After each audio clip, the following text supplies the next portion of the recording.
Hello बच्चों, मैं हूं अनुज पांडे और ये है आपका फेवरेट चैनल। हेलो बच्चों, तो आज के वीडियो में हम लेकर आए हैं एक बहुत ही अच्छा टॉपिक जिसका नाम है सिग्निफिकेंट फिगर। तो आज हम देखेंगे सिग्निफिकेंट फिगर, सार्थक अंक। ये थ्योरिकल लाज है प्रकार से, मतलब इसमें आपको ला याद करना पड़ेगा और उसी के अकॉर्डिंग ला ही याद करने में थोड़ा लंबा है। और उसके बाद अगर ला जो नियम है, रूल्स हैं, उसको अगर आप याद कर लेंगे, लर्न कर लेंगे, तो आपको क्वेश्चन सॉल्व करने में इजी होगा। इसी पे आगे हम न्यूमेरिकल भी देखेंगे। न्यूमेरिकल जब सॉल्व कराएंगे तो सार्थक अंक, सिग्निफिकेंट फिगर के हम न्यूमेरिकल भी सॉल्व करेंगे। तो आइए स्टार्ट करते हैं। तो सिग्निफिकेंट फिगर, सार्थक अंक। सार्थक अंक होता क्या है? देखिए, सार्थक अंक का मतलब ये होता है कि किसी भौतिक राशि की यथार्थ मान, प्रिसाइज एक्यूरेट वैल्यू, यथार्थ मान, एक्यूरेट वैल्यू मतलब निकटतम मान, किसी भौतिक राशि की माप की निकटतम मान। सार्थक अंक का मतलब यही होता है। अब आइए जो किताबों में थ्योरी देते हैं उसको देख लेते हैं।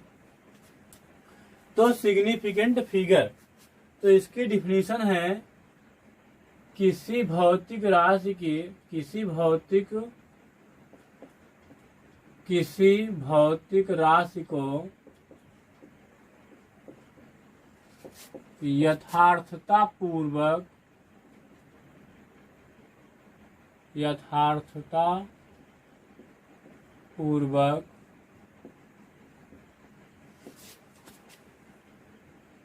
व्यक्त करने के लिए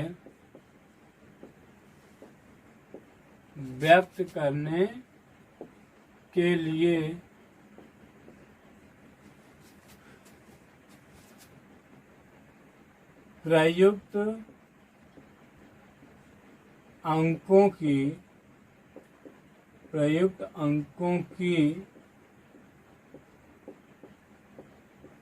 संख्या को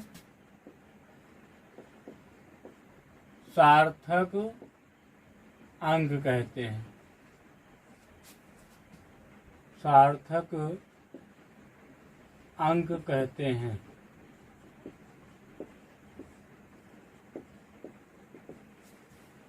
अब आइए इस डिफिनेशन को समझ लेते हैं। तो किसी भौतिक राशि को यथार्थता पूर्वक व्यक्त करने के लिए, मतलब बहुत ही निकटतम मान लाने के लिए, जितनी भी संख्या हम प्रयुक्त करते हैं, जो भी संख्या हम प्रयुक्त करते हैं, यूज करते हैं, उसी को सार्थक अंक कहते हैं। जैसे अब अगर देखा जाए तो अगर लिखा है किसी छड़ी की लंबाई है 7.878, इतना सेंटीमीटर है, तो क्या हम इतने सेंटीमीटर मेजरमेंट कर सकते हैं? वैसे वर्नियर कैलिपर का एक पैमाना है, उससे तो हम मेजरमेंट कर सकते हैं, लेकिन साधारण यंत्र जैसे कि हम लोग स्केल का यूज करते हैं, उससे इस पैमाने का मेजरमेंट नहीं कर सकते हैं। उसमें तो हम यही कर सकते हैं ना कि 7.8 ना मेजरमेंट कर सकते हैं, वैसे 6 सेंटीमीटर का ही होता है वो। अगर बड़ी स्केल हो तब भी आप इसी तरह मेजरमेंट कर पाएंगे। 6.5, 6.3, 5.4। अगर कहा जाए कि 5.46 मेजरमेंट करिए तो कहाँ कर पाएंगे? उसमें होता ही नहीं है। ठीक, शायद स्केल में दो बॉक्स की, मान ली दो अंकों के बीच 2 और 3 ऐसे अंक हैं, तो उसके बीच में कितने होते हैं? 1, 2, 3, 4, 5 होते हैं शायद। ठीक, 5वां अंक 2 होता है 3। समझ में आ रहा है? 5 होते हैं तो 10 होता है, 10 होते हैं, सॉरी 10 होते हैं। तो हम 10 होते हैं तो 5.9 मेजरमेंट कर सकते हैं, 6.9 भी मेजरमेंट कर सकते हैं, लेकिन 6.98, 6.46 ये सब मेजरमेंट नहीं कर सकते हैं। तो इसके लिए हम 7.878 को क्या लिख सकते हैं? 7.8 को थोड़ा एक बढ़ा दीजिए, तो बढ़ा के यहाँ क्या हो जाएगा? 9। और कहोगे सर घटाए क्यों नहीं? तो घटा भी सकते हो। अगर यहाँ पे 8 की वैल्यू बहुत छोटी हो, 2 हो, तब उसको घटा सकते हैं, तो 1 कर सकते हैं उसको। अधिकतर केसेस में बढ़ता ही है। तो वैसे आप जानते हैं कि अगर कोई मान 3.16 से बड़ा होता है, अगर कोई मान 3.16 से बड़ा होता है तो इस संख्या में एक बढ़ जाता है, 3.2 हो जाता है, इस तरह हो जाता है। इससे बड़ा होगा तब ध्यान रखिएगा, इस तरह होगा। इससे बड़ा अगर कोई संख्या होगी तो यहाँ पे एक बढ़ जाएगा। चलिए अब थोड़ा आगे देखते हैं इसमें।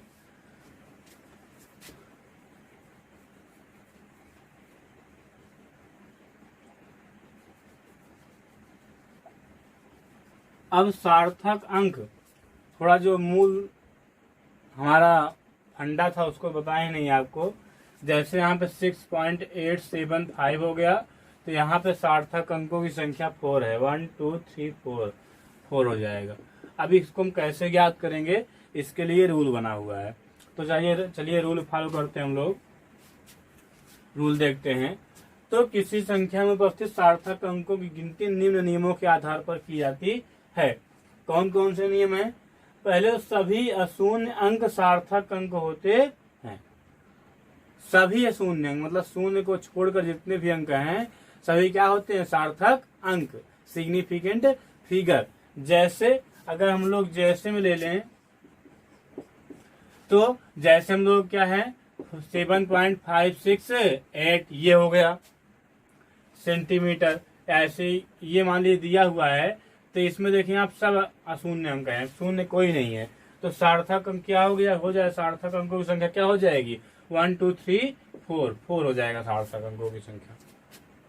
समझ में आ रहा है? अब जैसे हो गया 5 4 8 9, इसमें कितने सार्थक अंक हैं? तो इसमें ही 4 है। हो गया, काम खत्म। सभी अशून्य अंक सार्थक अंक होते हैं, एक रूल खत्म। अब चलते हैं हम लोग अपने अगले रूल पे। दो अशून्य अंकों के बीच के सभी शून्य सार्थक अंक होते हैं। जैसे अगर दो अशून्य अंक हो मतलब शून्य ना हो, तो उनके बीच में जो शून्य आता है वह भी सार्थक अंक होता है।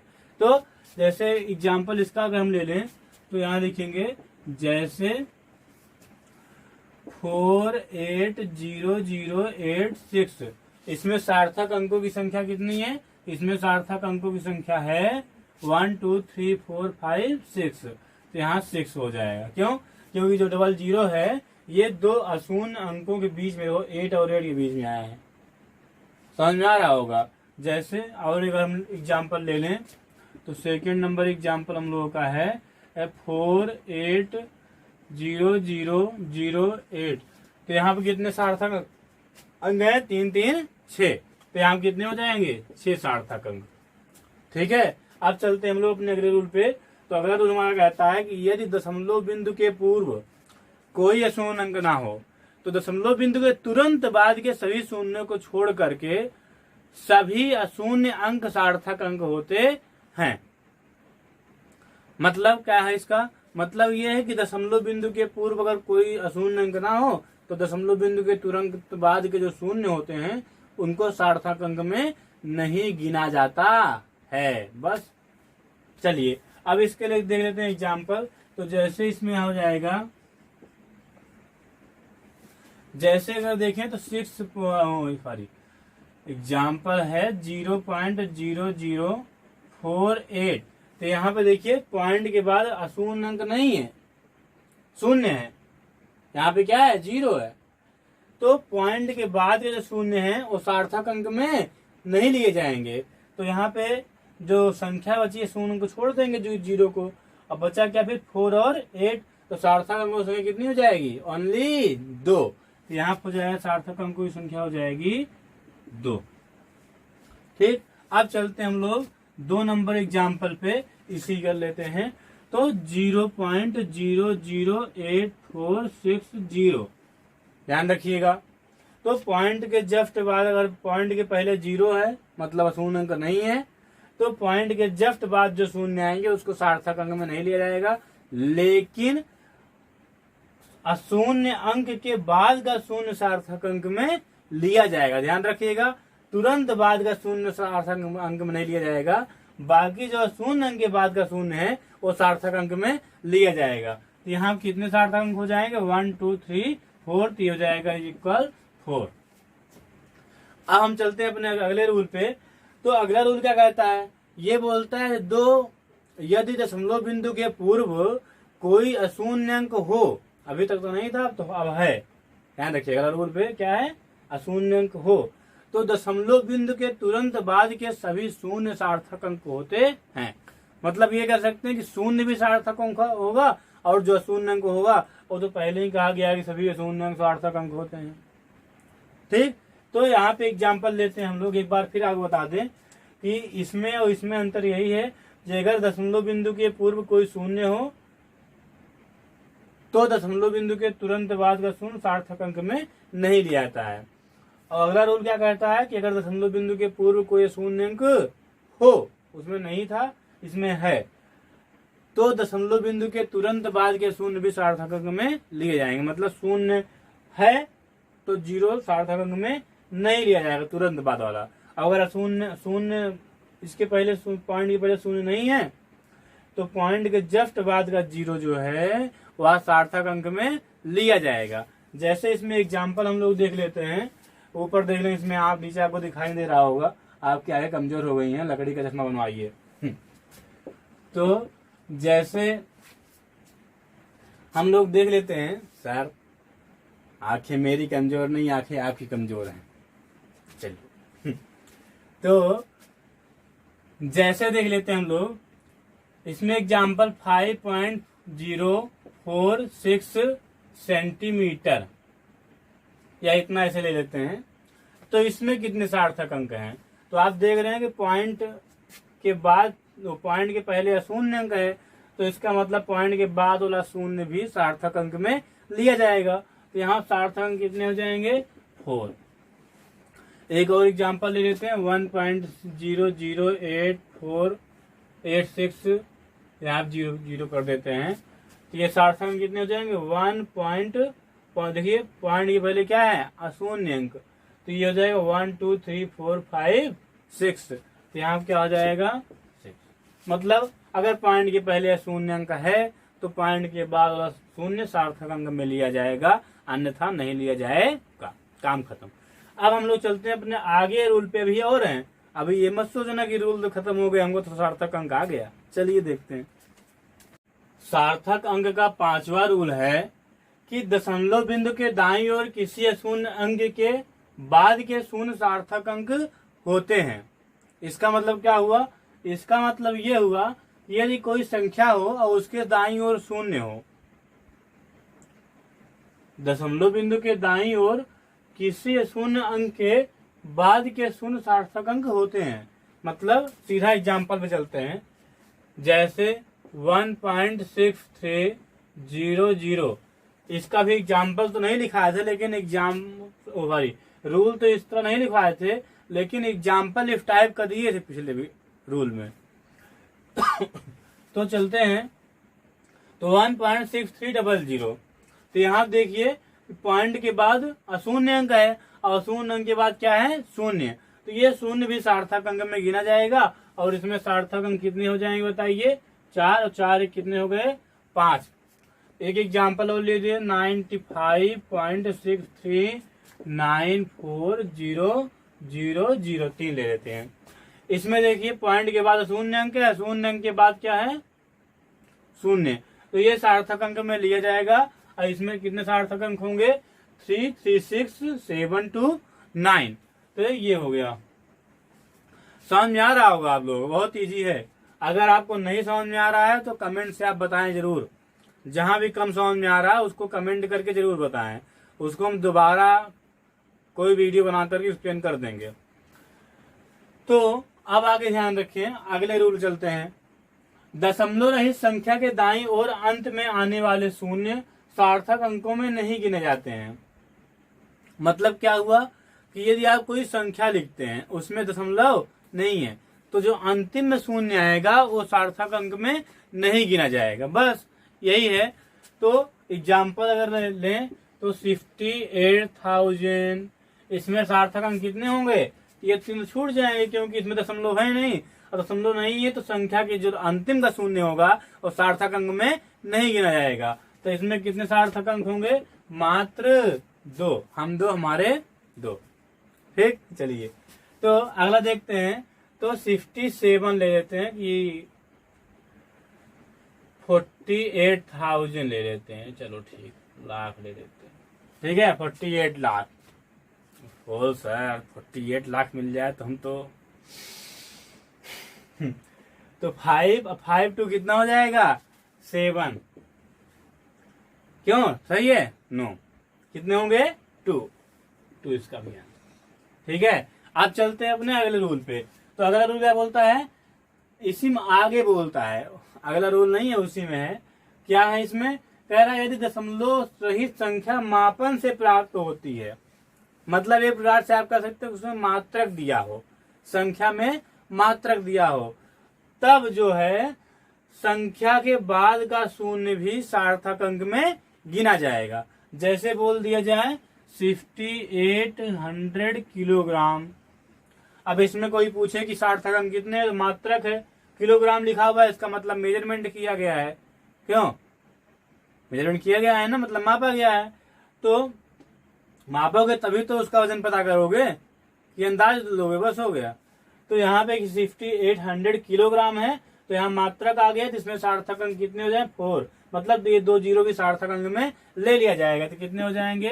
4 सार्थक अंक। अब एक एग्जाम्पल अगर और हम लें तो 65,000 क्या? मीटर। तो ये भी आप देख रहे हैं मात्रक दिया है, तो सार्थक अंक कितने हो जाएंगे? 5। ठीक, अब अगले चलते हैं हम लोग अगले रूल पे। अगला रूल क्या बोलता है कि यदि किसी संख्या में 10 की घात से गुणा कर दिया जाए तो सार्थक अंकों की संख्या में कोई प्रभाव नहीं पड़ता है। बस, तो इसका अगर एग्जाम्पल लें तो 1.7568 इंटू 10 की पावर 8, इसमें कितने सार्थक अंक होंगे? तुरंत बताइए, इकट्ठे से सोच के बताइए भाई, अपने से सोचिए, कुछ अपने से सोचोगे, बस हम ही सोचे सब। चलिए कितने होंगे सोच लीजिए, चलिए कमेंट करके तुरंत बताइए। तो 1 2 3 4 5। यहाँ क्या बोले भी हम कि 10 की घात जो है वो सार्थक अंकों की संख्या पे कोई प्रभाव नहीं पड़ती है उसका। तो ये हो जाएगा 1 2 3 4 5। तो सार्थक कितने हो गए? 5। और एग्जाम्पल अगर हम लोग लें तो हो जाएगा 1.863 इंटू 10 की पावर 7। इसमें कितने सार्थक अंक होंगे? इसमें हो जाएंगे 4। और जैसे तीसरा एग्जाम्पल अगर हम लें 448 इंटू 10 की पावर 7, इसमें कितने हो जाएंगे? 2। बस खत्म। सार्थक अंक यहाँ 10 की घात वाली जो है वो नहीं लिया जाएगा। ठीक है, चलिए अब हम लोग आगे देखते हैं। मात्रक बदल जाने पर सार्थक अंकों की संख्या पर कोई प्रभाव नहीं पड़ता है। सभी रूल एकदम इजी है, बस आपको लर्न कर लेना है बस। तो कैसे चलेंगे इस पे है, जैसे हो जो हम एग्जाम्पल ले, पहला एग्जाम्पल 0.546 मीटर। इसमें सार्थक अंक कितने हैं? हम बताए थे कि दशमलव बिंदु के पूर्व अगर कोई शून्य अंक ना हो तो दशमलव बिंदु के बाद तुरंत बाद का शून्य सार्थक अंक नहीं होता है, लेकिन यहाँ तो तुरंत बाद कोई शून्य आया ही नहीं। इसका मतलब 5 4 और 6 तीनों क्या होंगे? सार्थक अंक। तो यहाँ सार्थक अंक कितने हो जाएंगे? 3। यहाँ हो जाएंगे 3। इसी में अगर और एग्जाम्पल लेने दूसरा तो हो जाएगा ये, अगर सेंटीमीटर में कन्वर्ट कर कितना हो जाएगा? 54.6। 100 से गुणा कर दिया क्या? सेंटीमीटर। इसमें बताइए कितने सार्थक अंक होंगे? 1 2 3। तो ये हो गया 3।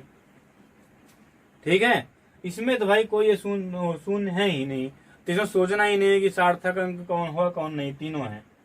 ठीक, जब शून्य जहां पे आता है वहीं प्रॉब्लम होती है। ठीक है, तो आप चलते हैं हम लोग तीसरे पे। तो अगर इसको लिख दें 5 या किलोमीटर में कन्वर्ट कर लेते हैं, तो किलोमीटर में अगर इसको कन्वर्ट करोगे क्या करोगे? 1000 से भाग, तो क्या हो जाएगा? 0.0000546 क्या? किलोमीटर। अब आप देख के बताइए कितने सार्थक होंगे इसमें? दशमलव बिंदु के पूर्व कोई शून्य अंक नहीं है। जब दशमलव बिंदु के पूर्व कोई शून्य अंक नहीं है तो दशमलव बिंदु के जो तुरंत बाद का शून्य होगा वो छोड़ दिया जाएगा। तो बचा क्या 5 4 6, तो सार्थक अंक उसकी कितनी हो गई 6, ओ सॉरी 3, अंतिम में 6 था तो वही 6 लिख दिए। तो यहाँ कितना हो जाएगा 3, दैट इज योर आंसर। तो ये हो गया आपका सार्थक अंक। अब हम लोग चलेंगे न्यूमेरिकल पे, और उसके पहले थोड़ा हम सूर्य और चंद्रमा की दूरी कैसे मेजरमेंट करते हैं, पृथ्वी का द्रव्यमान कैसे जानते हैं, चंद्रमा का व्यास कैसे जानते हैं, सूर्य और पृथ्वी के बीच की दूरी का पता कैसे लगाते हैं, इसके बारे में हम बात करेंगे। और ये बात करेंगे हम लोग अपने नेक्स्ट वीडियो में, ठीक है।